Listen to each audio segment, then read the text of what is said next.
মহিলা মানুষ ধরে না।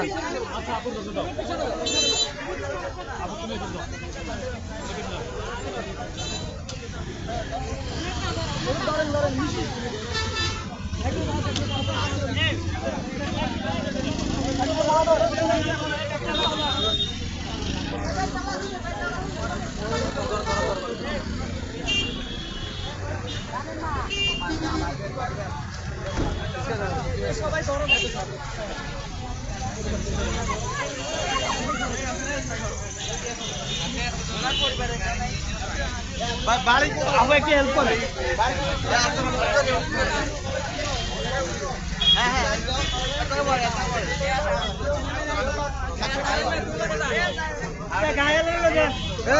তোমার কি হয় চিনো?